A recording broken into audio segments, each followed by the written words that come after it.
Salve!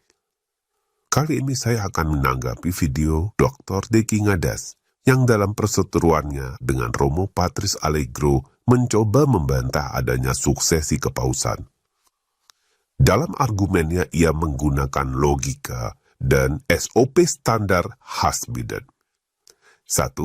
Membangun hipotesa subjektif tentang kekeliruan narasi Gereja Katolik. 2. Menggunakan sepotong fakta parsial yang mendukung sambil berharap pendengarnya tidak memahami keseluruhan konteks. 3. Berdasarkan hipotesa subjektif dan sepotong fakta parsial yang dimilikinya, ia membangun kontranarasi untuk melawan gereja. Berikut adalah kutipan video dari Dr. Deki Ngadas tentang suksesi kepausan. Saya kira pembahasan mengenai dua tokoh ini saja, Petrus dan Clement of Rome, itu akan langsung membuktikan tidak ada paus di Roma, tidak ada bishop di Roma pada abad pertama, pada awal abad yang kedua ya. Mari kita lihat dulu apa yang dikatakan oleh J.N.D. Kelly ya. Menurut dia, bukti mengenai ada paus, ada uskup di Roma itu baru ada pada pertengahan abad kedua. Di bawah pertengahan abad kedua atau di bawah abad kedua itu gelap. Pun menurut J.N.D. Kelly pada periode Teleforus itulah bentuk episkopal itu dengan gereja itu dipimpin oleh seorang paus itu perlahan-lahan mulai muncul. Kemudian makin jelas muncul itu pada masa Hyginus 138. Ini sudah pertengahan abad kedua lah. Nah, nanti baru mulai benar-benar jelas bahwa ada uskup di Roma itu pada masa Pius pertama yang memerintah dari menjadi uskup dari 142 sampai 155 Masehi. Jadi kapan baru ada bukti jelas gereja di Roma itu punya uskup? Pertengahan abad kedua, di bawah itu tidak jelas. Bukti mengenai keberadaan uskup di Roma itu baru pertengahan abad kedua. Abad pertama sampai awal abad kedua itu gelap.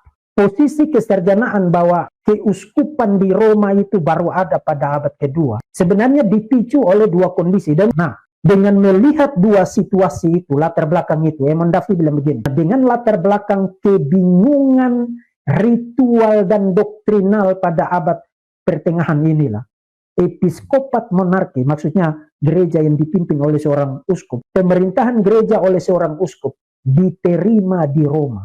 Di seluruh dunia Mediterania, kekuasaan para uskup dipandang sebagai pembelaan yang sangat penting melawan para bidan. Menurut Emon Duffy, situasi yang melahirkan adanya uskup, jabatan uskup di Roma, itu bukan karena mereka baca Matius 16.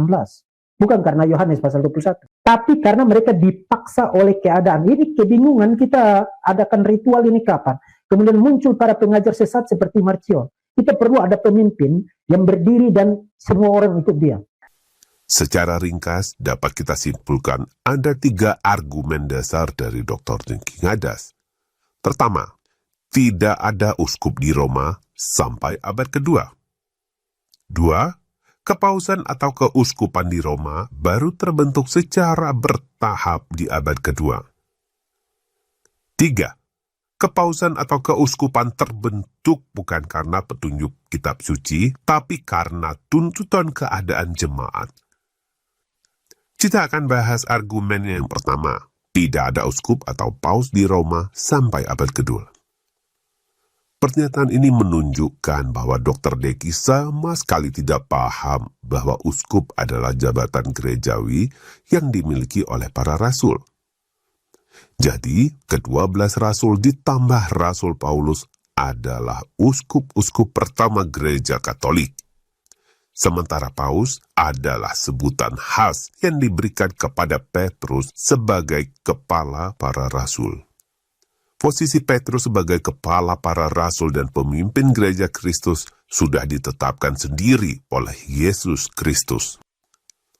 Engkau adalah Petrus, dan di atas batu karang ini aku akan mendirikan gerejaku dan alam maut tidak akan menguasainya. Kepadamu akan kuberikan kunci kerajaan sorga. Apa yang kau ikat di dunia ini akan terikat di sorga, dan apa yang kau lepaskan di dunia ini akan terlepas di sorga. Matius bab 16 ayat 18 hingga 19. Kemudian pernyataan langsung dari Tuhan Yesus kepada Petrus sebanyak 3 kali berturut-turut. Gembalakanlah domba-dombaku. Yohanes bab 21 ayat 15 hingga 17. Dan terakhir, pengakuan Petrus sendiri di konsili Yerusalem. Hai saudara-saudara, kamu tahu bahwa telah sejak semula Allah memilih aku dari antara kamu. Kisah Para Rasul bab 15 ayat 7. Jadi pernyataan Dr. Deki Ngadas bahwa tidak ada uskup atau paus di Roma sebelum abad kedua jelas keliru karena faktanya Petrus wafat sebagai martir di Roma. Argumen kedua, kepausan dan keuskupan di Roma baru terbentuk abad kedua. Argumen ini tentu ingin mematahkan narasi gereja Katolik yang meyakini adanya suksesi kepausan tak terputus dari Rasul Petrus hingga paus yang sekarang. Logika yang digunakan Dr. Deki Ngadas mengingatkan kita pada logika para apologet muslim seperti Hajah Iren Handono dan lain-lain ketika mereka membahas Trinitas dan ketuhanan Yesus. Menurut para apologet muslim, Trinitas itu ajaran baru, hasil inovasi gereja pada abad keempat karena Yesus baru diangkat menjadi Tuhan pada konsili Nisea. Logika yang sama ternyata digunakan Dr. Deki Ngadas untuk menyatakan kepausan di Roma baru ada abad kedua, dengan alasan struktur keuskupan atau kepausan di Roma baru terbentuk dengan jelas pada masa itu. Faktanya, semua orang Kristen tahu bahwa kepercayaan tentang Allah Tritunggal dan ketuhanan Yesus itu sudah ada sejak zaman para rasul, meski hal tersebut baru dirumuskan secara jelas pada konsili Nisea. Demikian juga kepausan atau keuskupan di Roma sudah ada sejak Rasul Petrus, meski dalam perkembangannya baru menjadi jelas pada abad kedua. Dan sama seperti konsep Trinitas bukan ajaran baru bagi gereja, begitu juga kepausan dan suksesinya bukanlah inovasi gereja Katolik. Itu sudah ada sejak semula, meski dalam bentuk yang belum jelas. Karya Roh Kuduslah yang membuatnya menjadi jelas seiring perjalanan waktu. Tak perlu kita dengarkan logika sesat Dr. Deki Ngadas soal suksesi kepausan. Mari kita dengarkan apa kata Paus Santo Celestinus I di konsili Efesus. Petrus yang terberkati, pangeran dan kepala para rasul, adalah fondasi gereja Katolik. Lalu kata Paus Adrianus pertama di konsili Nisea II, Tuhan berjanji kepada Santo Petrus, engkau adalah Petrus, dan di atas batu karang ini aku akan mendirikan gerejaku, dan alam maut tidak akan menguasainya. Teks ini terbukti dari berbagai peristiwa, karena agama Katolik selalu terpelihara tanpa noda di tahta suci. Dan tidak ketinggalan Santo Agustinus. Suksesi apostolik menjaga saya, mulai dari kursi Rasul Petrus, kepada siapa Tuhan setelah kebangkitannya memberikan tanggung jawab untuk menggembalakan domba-dombanya hingga pada kepausan saat ini. Argumen ketiga, kepausan atau keuskupan bukan terbentuk karena pernyataan kitab suci, tapi karena kebutuhan jemaat akan perlunya pemimpin. Meski mengutip pernyataan orang Katolik, ini argumen khas bidat Protestan yang menolak sifat supranatural dari gereja. Faktanya, Tuhan Yesus sendiri yang telah mengangkat para rasul, yaitu para uskup-uskup perdana dan sekaligus menetapkan Petrus sebagai kepalanya. Jadi, Tuhan mendirikan gereja sudah lengkap dengan struktur hierarkinya, meski belum dalam bentuk yang jelas.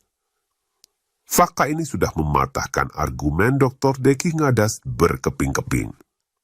Bahwa kemudian muncul gagasan adanya tuntutan jemaat tentang perlunya pemimpin gereja untuk memutuskan berbagai persoalan dan melawan bidat, itu sekedar mengkonfirmasi bahwa apa yang sudah dirancang Tuhan sejak semula ternyata juga menjadi kebutuhan manusia.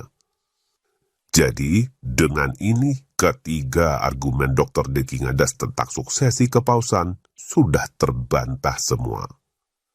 Selanjutnya, mari kita ikuti pernyataan menarik dari Dr. Deki Ngadas. Ya, salah satu pilar cara gereja melawan ajaran sesat adalah dengan mengangkat uskup. Jadi uskupnya itu punya tugas utama, salah satunya, selain mengajarkan doktrin-doktrin apostolik, tapi tugas utamanya adalah melawan para pengajar sesat. Nah, hari ini kita kehilangan itu dari gereja. Secara tidak langsung dalam pernyataannya Dr. Deki Ngadas mengakui bahwa keberadaan uskup atau paus dibutuhkan gereja untuk melawan berbagai kesesatan, atau dengan kata lain, uskup atau paus dibutuhkan untuk menjaga keutuhan ajaran gereja. Dan dia menyadari bahwa gerejanya, yaitu bidat-bidat Protestan, tidak memiliki pemimpin. Itu sebabnya mengapa gereja-gereja Protestan terus membelah diri dan semakin menyimpang. Dengan pernyataan tersebut, maka kita tahu seperti apa Dr. Deki Ngadas. Di satu sisi dia percaya gereja memang butuh pemimpin. Catat ini baik-baik. Tapi gereja Katolik yang sudah memiliki pemimpin dengan suksesi tak terputus sejak Rasul Petrus, yang mana hal itu menunjukkan suatu penyelenggaraan ilahi dari rancangan Tuhan pada gerejanya, dengan berbagai cara justru berusaha dia tolak. Ini jelas-jelas sikap yang tidak konsisten dan munafik. Terima kasih atas perhatian Anda. Viva Christori.